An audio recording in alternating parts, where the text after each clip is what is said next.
Dia nggak boleh sendirian. Yang di launching PH, itu bener kan? Mama cuma... Aku nggak mau nanya alasan. Apa sekarang Fatah tahu? Semua yang pernah gue ambil dari HP dia.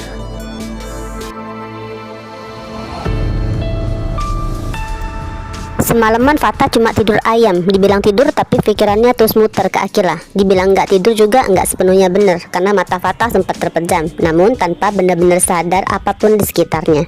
Saat ini Fatah seperti hampir sepenuhnya dikuasai kegelisahan dari OCD-nya guys. Rasa cemas itu makin menjadi-jadi, terutama kalau menyangkut kondisi Akila.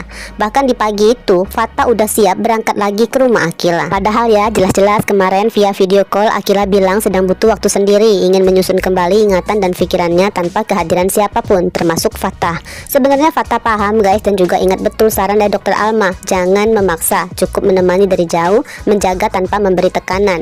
Bahkan nasihat yang sama juga sempat Fatah sampaikan ke Heri yang gelisah karena Akila belum juga mencarinya. Ironisnya ya, sekarang Fatah justru berdiri di posisi yang sama, menjadi seseorang yang sedang gak ingin dicari oleh Akila. Nah dari situlah semuanya terasa jauh lebih berat untuk diterima. Masalahnya Fatah tahu kondisi Akila saat ini sedang rapuh. Perubahannya terasa begitu drastis, dingin, menjauh, seolah perlahan menarik diri dari semua orang. Ditambah lagi ucapan dari Tante Mayang yang bilang kalau Akila bisa aja pecah kapanpun tanpa tanda. Semua itu terus berputarlah di kepala Fatah, memperparah kegelisahan yang sudah lebih dulu menguasainya. Apalagi kan selama seminggu terakhir ini Fatah udah terbiasa berada di sisi Akila lagi, menjaga tanpa banyak bicara. Jadi wajar kalau sekarang saat harus menjauh, pikirannya justru semakin kacau. Bahkan orang yang baik-baik aja pun mungkin akan terus kepikiran kalau tahu seseorang yang mereka jaga sedang berada di ambang kehancuran. Apalagi Fatah guys, dengan segala beban di kepalanya. Oke, kita bahas alurnya dimulai dari malam itu. Setelah Tante Mayang, Ole dan Fatah keluar dari kamar, suasana sempat kembali sunyi. Nggak lama kemudian Akila terbangun, tapi bukan bangun biasa. Pikirannya langsung kembali lanjut ke potongan-potongan ingatan tentang segala hal, terutama kejadian di hari launching. Semuanya terasa nyata, namun di saat yang sama juga masih sulit dipercaya. Kayak ada yang janggal, tapi terlalu jelas untuk dibilang sekedar halusinasi. Maka Akila mengambil keputusan menelpon nomor Tante Sli saat itu juga, yang sekarang di kontak HP-nya udah diganti jadi Angelica. Perubahan nama itu bukan tanpa alasan ya, seolah sedang mengikuti perasaan Akila yang mulai berubah.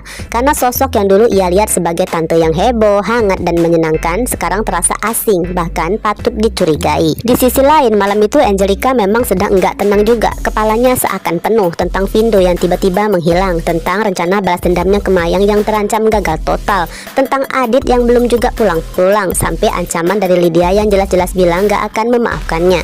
Namun dari semua itu ada satu hal yang paling mengganggu batinnya guys. Sebagai seorang ibu, Angelica tahu kondisi Akila sedang gak baik-baik aja. Dan lebih menyakitkan lagi, Angelica sadar kalau semua ini berawal dari keegoisannya sendiri. Tiba-tiba ponselnya berdering, nama Akila muncul di layar. Jantung Angelica langsung berdebar kencang. Sekacau apapun ya sikapnya belakangan ini, perasaannya ke anak-anaknya gak pernah bohong guys. Dengan harap yang nyaris gak bisa disembunyikan, Angelica langsung menerima panggilan itu.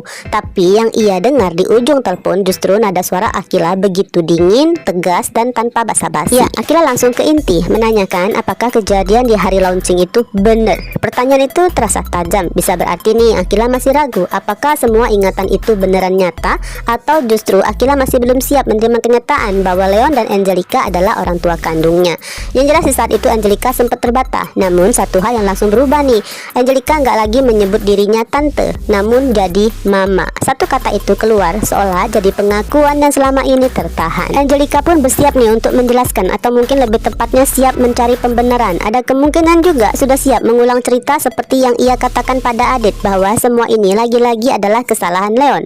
Namun sebelum kalimat panjang itu keluar, Akila langsung memotongnya. Nada suara Akila masih sangat dingin. Yang Akila butuhkan cuma satu, jawaban, benar atau enggak, bukan alasan, bukan pembelaan. Seolah ya dalam Akila saat itu udah berdiri tembok yang besar guys, tembok yang membuat Akila mulai curiga pada semua orang, karena kenyataannya orang-orang di sekitarnya udah terlalu sering menyembunyikan sesuatu darinya.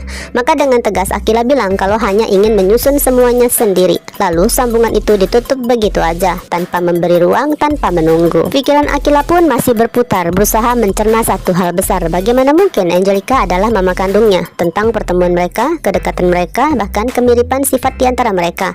Namun dalam kondisi seperti ini, jangan berharap semua kenangan itu atau ingatan tersebut berubah jadi rasa haru. Yang ada di hati Akila sekarang justru kemarahan.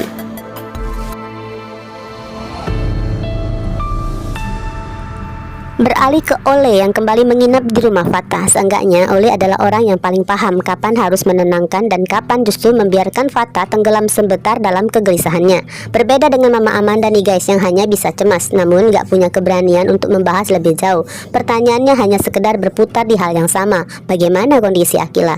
Lebih dari itu, Amanda memilih diam. Lalu Amanda memanggil Ole ke dapur untuk mencari tahu perkembangan keadaan Fatah. Di titik ini harapan Amanda hanya bertumbuh pada Ole ya, berharap ada momen yang tepat untuk membujuk Fatah agar mau memeriksakan diri atau seenggaknya berkonsultasi dengan psikiater. Namun di saat yang sama HP Ole berdering nih, Pak Ares menelpon lagi memerintahkannya agar kembali mengamankan jalur komunikasi. Ole pun masuk ke kamar tamu, membuka laptopnya dan mulai mengaktifkan sistem pengamanan. Nah, pas banget ya, di waktu yang sama di tempat yang berbeda, Harry sedang bersiap di depan layar komputernya menjalankan tugas dari Dominic untuk meretas data milik perusahaan Kenneth Sterling. Di balik itu ada dilema yang mengganggu guys. Jika Harry menolak, maka apapun bisa dilakukan Dominic untuk menghancurkannya dan keluarganya. Namun Harry tahu Ken adalah bagian dari misi Elite Squad untuk membantu Mohan. Artinya Harry harus pintar mencari data lain yang cukup meyakinkan agar Dominic percaya bahwa perekrutan Mohan oleh Starling lengkap dengan campaign billboard besar-besaran murni urusan bisnis. Kemudian Harry mulai memasukin sistem Starling dan langsung menyadari keamanannya cukup rapi. Namun ada jejak lain, seseorang pernah mencoba masuk sebelumnya. Nah, di waktu yang sama Ole mengkonfirmasi pada Ares bahwa pengamanan sudah aktif. Tapi saat mau menutup laptopnya, notifikasi muncul, ada yang sedang mencoba menembus sistemnya. Dan jelas itu bukan sembarang orang. Ole langsung fokus menutup akses sekaligus mencoba melacak siapa penyerangnya. Perang hacker pun tak terhindarkan. Harry sempat sedikit kewalahan ya menghadapi serangan balasan itu. Bahkan Harry mengakui dalam hati kalau lawan yang sedang dihadapinya cukup handal. Namun tetap aja pengalaman Harry berada satu tingkat, mungkin lebih di atas Ole. Sebaliknya Ole pun mulai panik, gerakannya seperti mulai terbaca. Satu persatu celahnya ditembus sampai akhirnya Ole benar-benar nggak bisa berkutik. Sistemnya jebol, lokasinya terlacak. Wajah Ole memucat, tangannya gemetar dan buru-buru menutup laptopnya. Ada rasa hampa yang tiba-tiba menghantam karena sepanjang pertarungan tadi bahkan Ole nggak berhasil menyentuh sistem lawannya sedikit pun. Pikiran Ole jelas kacau ya, dan gak bisa memastikan apakah orang ini sama dengan penjaga zona bakat itu. Sempat ya terlintas keinginan untuk langsung bertanya pada Fatah tentang Harry, yang artinya Ole harus siap membuka identitasnya sendiri. Namun secepat itu pula guys, Ole mengurungkan niatnya karena Ole paham kondisi mental Fatah sedang enggak baik. Ini bukan waktu yang tepat. Di sisi lain, Harry justru terlihat jauh lebih pucat meskipun ia menang karena lokasi lawannya sangat jelas berada di rumah Fatah. Harry tahu guys, itu bukan berarti Fatah hackernya, namun yang Harry khawatirkan justru adanya kemungkinan kalau Fatah udah menyewa seorang hacker cukup handal. Jelas bukan sekelas Noel untuk memastikan HP-nya apakah sudah beneran bersih dari pelacakan. Dan yang paling ditakutkan oleh Harry, bisa aja Fatah udah mengetahui tentang data apa aja yang pernah Harry ambil diam-diam dari HP-nya, termasuk foto-foto Akila. Dari sini jadi muncul pertanyaan ya, sejak kapankah Harry mulai melakukan itu? Apakah hanya sekali saat terakhir kali melacak HP-nya Fatah dan Akila, ataukah sejak lama berulang kali tanpa sepengetahuan siapapun?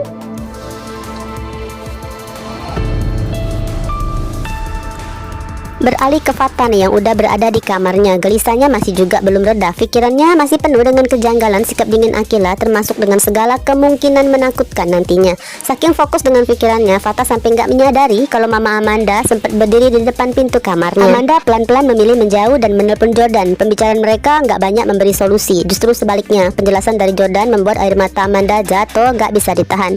Ya, Amanda baru benar-benar bisa memahamin ya. Selama 2 tahun saat ia kehilangan ingatan, Fatah berjuang sendirian menghadapi masalah mentalnya, kambuh berkali-kali tanpa sandaran hanya karena terus memikirkan mamanya. Dan sekarang semuanya seakan terulang lagi. Akila menjadi bayangan dari masa lalu itu, jadi pemicu kegelisahan Fatah yang khawatir gak bisa membantu memulihkannya. Maka Amanda hanya bisa menangis, dihantui rasa bersalah atas sesuatu yang sebenarnya di luar kendalinya.